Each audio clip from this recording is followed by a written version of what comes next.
Por um acaso, vocês têm um dinheirinho guardado, gente? Aquele para quando você precisa em casos extremos. A gente não está falando aqui em grandes quantidades a ponto de comprar uma casa ou um carro. Aquele dinheiro para quando o mês apertar, você poder contar. Se você me responde não, você faz parte da maioria da população. Pois é, praticamente ninguém tem essa reserva. Eu vou te trazer dados.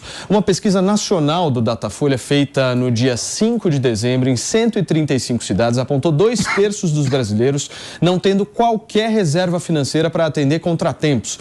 Outro ponto interessante da pesquisa é que 52% dos brasileiros contribuem para o INSS. E sobre esse assunto, a gente vai conversar com quem entende. O economista Marcos Cintra já está conectado aqui com a gente. Professor, muito obrigado, bem-vindo. E a gente quer entender o seguinte, como é que faz essa reserva, certo?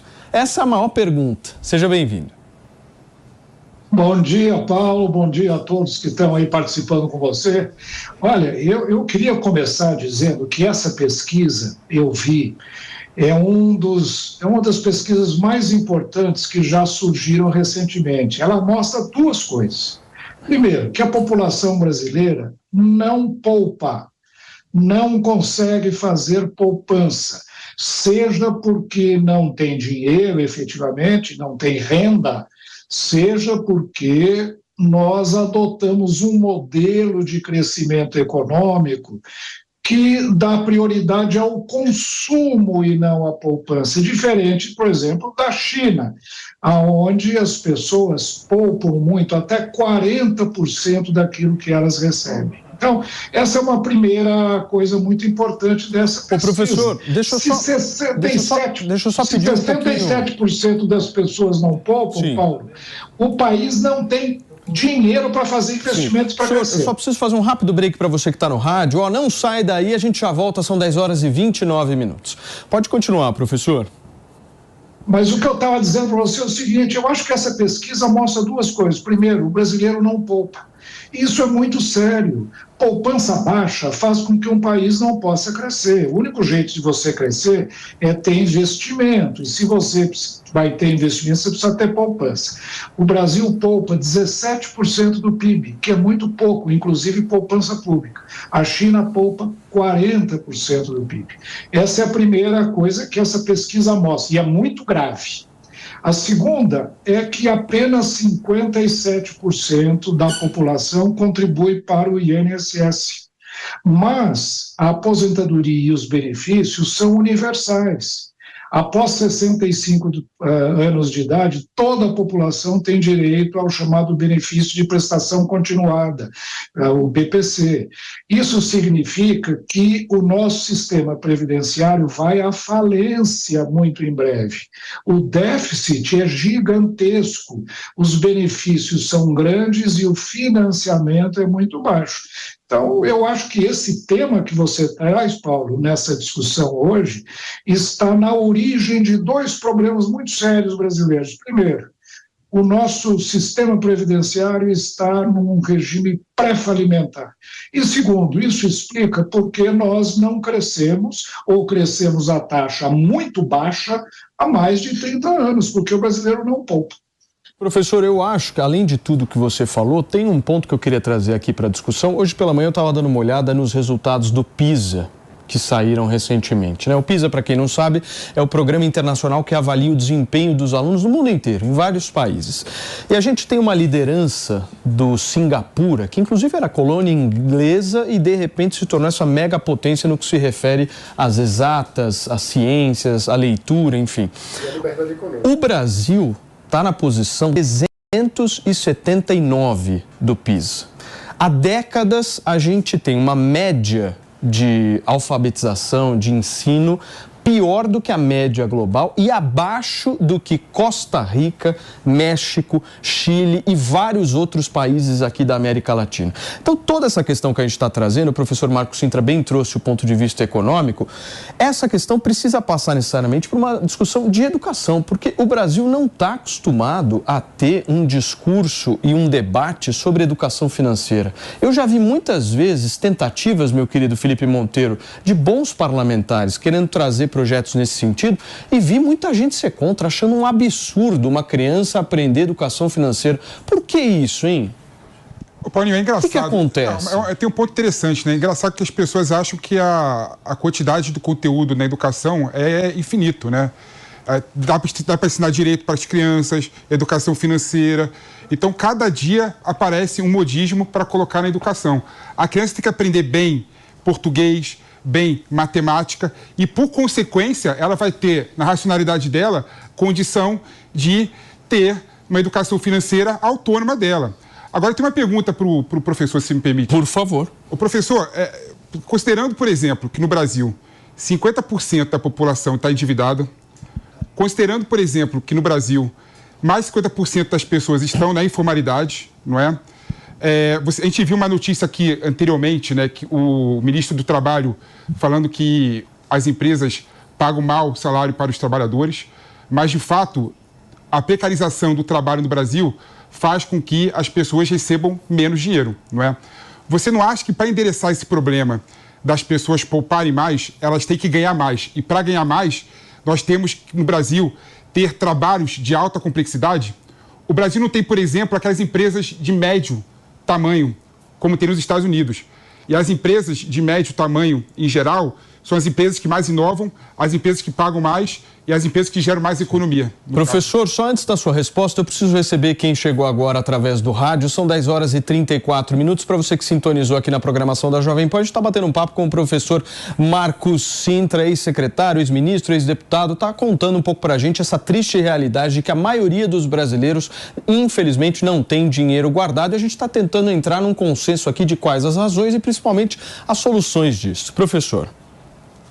Olha, eu acho que a observação é absolutamente pertinente. Quer dizer, se o nível de renda é baixo, é evidente que a poupança também vai ser baixa e o consumo também provavelmente deveria ser baixo. Acontece o seguinte, nós adotamos no Brasil um modelo econômico onde o que se privilegia é o consumo e não a poupança. Isso não é questão de educação financeira apenas, viu, Paulo?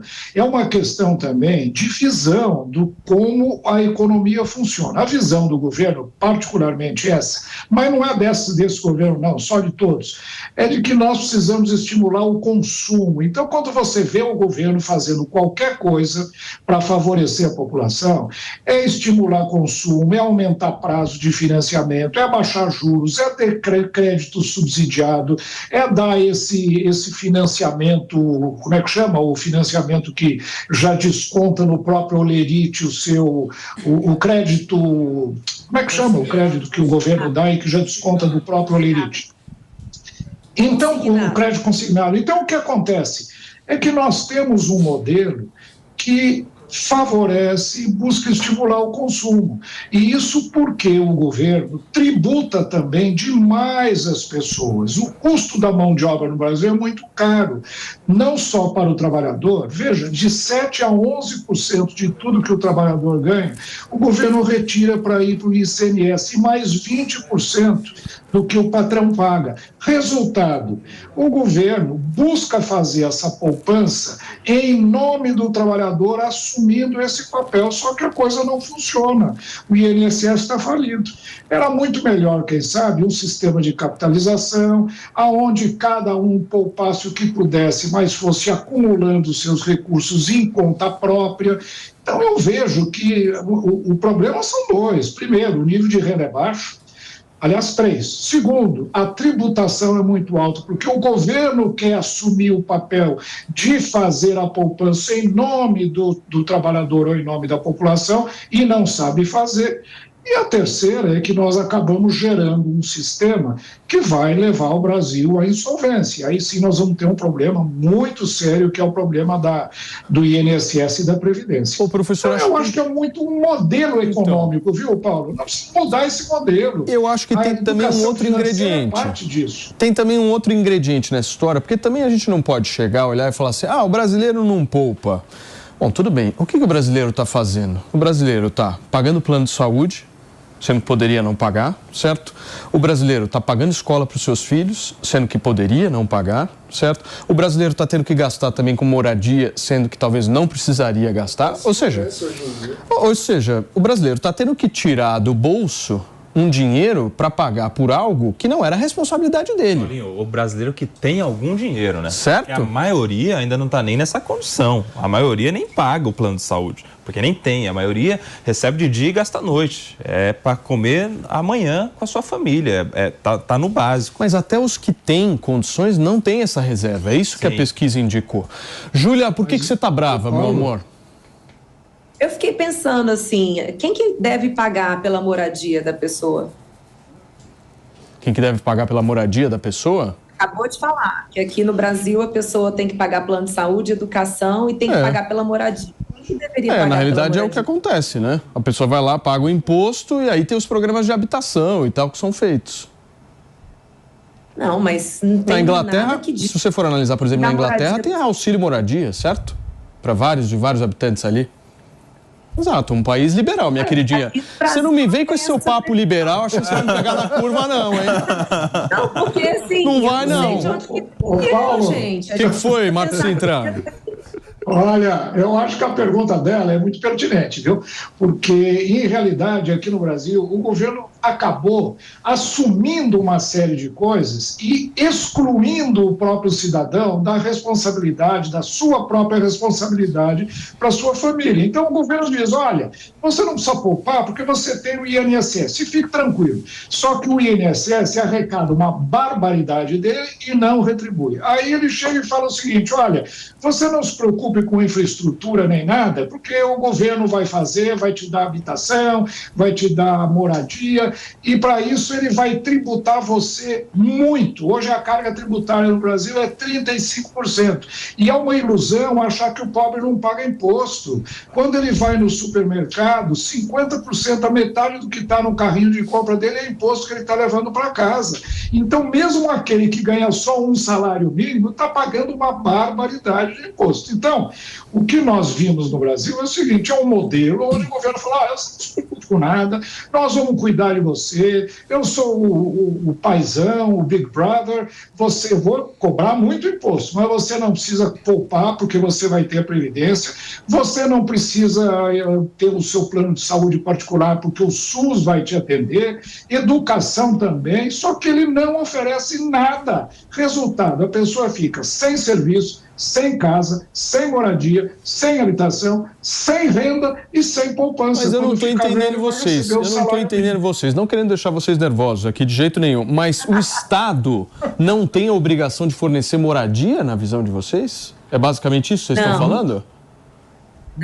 Não está em nenhum lugar, nem artigo da Constituição está escrito que a República Brasileira tem obrigação de prover moradia. Na realidade, quando fala do salário mínimo, traz uma grande mentira, falando que o salário mínimo tem que ser suficiente para o cidadão custear educação, saúde, lazer, moradia, né? Mas em momento nenhum diz que é obrigação do Estado, não. Fala, Nelsinho.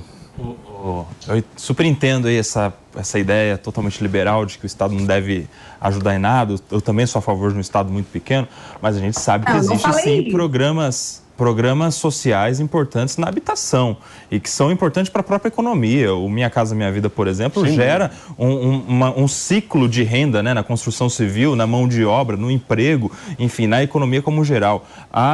Os programas habitacionais da Casa Popular também, da mesma forma, também refletem positivamente na economia e servem, de alguma forma, a ajudar no programa de habitação. O que eu acho é que nós estamos, na verdade, numa época em que isso não tem sido bem desenvolvido pelo Estado. O Estado não tem feito o mínimo necessário em relação a isso. E essa é uma ideia em uma comparação, na verdade. O tanto que se gasta em fundo eleitoral, o tanto que se gasta em emenda parlamentar e o tanto que não se gasta com o mínimo necessário dos programas habitacionais. O problema é o Estado querendo fazer tudo. Eu acho que tem um outro ângulo nessa discussão que conecta os dois assuntos. Professor, se me permite, eu acho que o senhor vai até concordar com o que eu vou dizer, que existe também uma demanda muito grande no Brasil por regularização fundiária, ou seja, por fazer com que a pessoa que mora no imóvel tenha o título de propriedade reconhecido, que é algo que ajuda a inclusão das pessoas que estão em milhares de favelas Brasil afora, sem ter o reconhecimento da sua propriedade, seria uma forma de incluí-las no mercado, de inclusive aumentar as condições de crédito e aumentar até a possibilidade de inclusão e de mudança da cultura, de poupança para poder cuidar da sua própria casa, tendo segurança de que aquela propriedade é da pessoa, ou seja, tem uma questão de segurança jurídica, de trazer uma porção de propriedades que estão marginalizadas na informalidade e que poderiam ser reconhecidas com títulos de propriedade no mercado Fala, professor. formal. Olha, eu acho que está havendo uma confusão enorme no entendimento do que nós estamos falando. Primeiro, a Constituição diz, por exemplo, que educação é obrigação do Estado e direito do cidadão. Ninguém discute. É obrigação do Estado, está lá na Constituição, e o liberal não é contra, não. O liberal quer dar oportunidade igual para todos. A mesma coisa, condição de saúde, também diz na Constituição. É o sistema único de saúde, é universal, é gratuito, é integrado, todo mundo tem direito, independentemente da qualidade. Agora, moradia, a Constituição não diz isso. O que não quer dizer que um governo não crie uma rede de segurança social para fazer com que aqueles que muito precisam tenham condições de ter a sua habitação. Eu vou dar um exemplo. O BNH, que é o maior programa habitacional já criado no Brasil, ele foi criado durante o período da ditadura militar, que era um governo bem de direita, bem conservador. Então, vejam, o liberal não é contra o Estado criar tudo isso. Agora, não é obrigação. E o governo, ao invés de simplesmente estimular as pessoas a pouparem para terem a sua habitação, para terem a sua poupança, diz, não, você não precisa poupar porque nós vamos fazer tudo e lasca uma tributação gigantesca em cima das pessoas. Isso é que eu critico. Agora, dizer que o Estado não tem obrigação ou não deve atender os desvalidos, os mais pobres, não é absolutamente a filosofia liberal, não. Pelo contrário, são os que mais se preocupam com isso. O FGTS foi criado pelo Roberto Campos, BNH foi criado pelo Roberto Campos. A ideia do imposto de renda negativo é uma ideia do grande economista, o Milton Friedman, que é um dos mais conservadores. Sim. Então, a ideia é simplesmente a opção errada que o governo está fazendo. Eu tenho uma questão para colocar. Primeiro, que a Constituição Federal coloca no artigo 6º claramente que é direito social à moradia. É o mesmo artigo que fala que o Estado tem que prover educação, saúde, está lá claramente que tem que prover também a moradia. E no artigo 23, ela fala claramente que é competência comum da União, dos estados, do Distrito Federal e dos municípios promover programas de construção de moradia. E faz todo sentido, porque não há nenhum tipo de possibilidade de você dar educação sem a pessoa ter a moradia na casa dela. Não tem a mínima possibilidade de você dar saúde, prover saúde, sem a pessoa ter a moradia dela para poder viver. Básico. Ou seja, são direitos básicos, direitos humanos básicos, né? Eu acho impressionante que o liberal, em geral, acha que dá para você defender a educação para todo mundo, a saúde para todo mundo, e ao mesmo tempo não coloca no mesmo patamar a moradia. Eu fico imaginando uma família que tem 5 crianças, como que as crianças vão estudar sem ter um ambiente saudável para desenvolver os estudos, desenvolver a leitura? Deixa eu lhe fazer uma pergunta para você ver a contradição. Pode fazer, pode fazer. A contradição da sua fala. Uma coisa, por exemplo, a educação. Uma pessoa rica, um milionário, ele pode ir numa universidade pública e não pagar porque é universal para todo mundo. É a mesma coisa para a saúde. Eu posso me internar, por exemplo, no hospital público, eu tenho direito que eu sou um cidadão, é para tudo. Eu tenho direito a entrar numa casa popular e falar eu quero morar nela? Não. Uma coisa é habitação social, outra coisa é direito à habitação para todo cidadão. A Constituição brasileira não garante direito à habitação para todos os cidadãos. Outra coisa é habitação social, isso é uma política social. Aí sim. Mas agora, eu não posso chegar no governo... Eu estou falando com o meu rendimento. Eu não estou falando o contrário. Eu estou falando o seguinte, o Estado tem que prover habitação para quem não tem condição de ter... É porque o artigo... Tem moradia. Professor... Essa é a ideia por trás. Professor Pepe, até porque o artigo que fala que o Estado deve implementar políticas de moradia é o mesmo artigo 23, que fala que deve combater as causas de pobreza, de miserabilidade. Sim, claro. Então, naturalmente, as casas populares são para pessoas pobres. Já está dentro do contexto do próprio artigo 23 da Constituição. As pessoas hipossuficientes, no caso, né? Deixa eu ouvir mais a Júlia. Lembrando que o artigo 23, ele não é um mandamento, ele é uma orientação para o governo se posicionar. E quando o liberal sabe fazer conta e entende que o orçamento é limitado, que dinheiro não nasce em árvore, então opções precisam ser feitas. A gente precisa lembrar aqui que, por exemplo, nós não temos creche. A Constituição, infelizmente, não coloca a obrigatoriedade de prover educação para crianças de 0 a 4 anos na Constituição, que é simplesmente o período mais importante do desenvolvimento do ser humano, que a gente sabe, a gente já tem estudos que mostram a cada $1 investido, o Estado reverte $7 na vida adulta, mas não está escrito na Constituição. Então, uma coisa é orientação, outra coisa é um mandamento. Júlia, é importante destacar... A gente precisa entender esses dois conceitos, mesmo porque o orçamento ele é deliberado no âmbito das legislativas. Os eleitos, eles fazem opções, né? Se coloca quantos milhões para meio ambiente, se coloca para lazer, enfim. O orçamento ele deve ser dinâmico, né? Inclusive a Constituição até se aprofundou demais, deveria ser menos explícita em uma série de mandamentos. Mas quando a gente fala de obrigatoriedade de prover moradia, não está escrito na Constituição de uma forma obrigatória como é saúde e educação. Não, tem 2 pontos que eu quero colocar aqui, Júlia. Primeiro é o seguinte, primeiro que há obrigatoriedade dos municípios, né, fornecerem creche para as crianças de 0 a 5 anos de idade, né? Inclusive tem uma decisão recente do STF que interpreta o artigo 211 da Constituição Federal que obriga os municípios, né, a fornecerem creche para as crianças, e tem que ser assim mesmo. Por que tem que ser assim? Como você bem mesmo disse, a idade mais importante para a criança, né, é a primeira infância. Ou seja, se a gente não desenvolver a criança naquele momento na vida dela, a gente vai criar crianças problemáticas no futuro e isso é danoso a toda a sociedade, né? Ou seja, o Estado tem que atuar e tem que investir. E me incomoda um pouco esse receituário liberal, que o Mano adora falar aqui o tempo inteiro, que dinheiro não dá em árvore, dinheiro não dá em árvore. Poxa, nós somos uma sociedade. A gente tem que fazer, a gente tem que fazer um pacto civilizatório aqui, gente. O que a gente quer como nação, como sociedade. Não há nenhum país do mundo... Gaste para ficar... Eu volto a falar aqui. Não há nenhum país do mundo que se desenvolveu com a cultura neoliberal.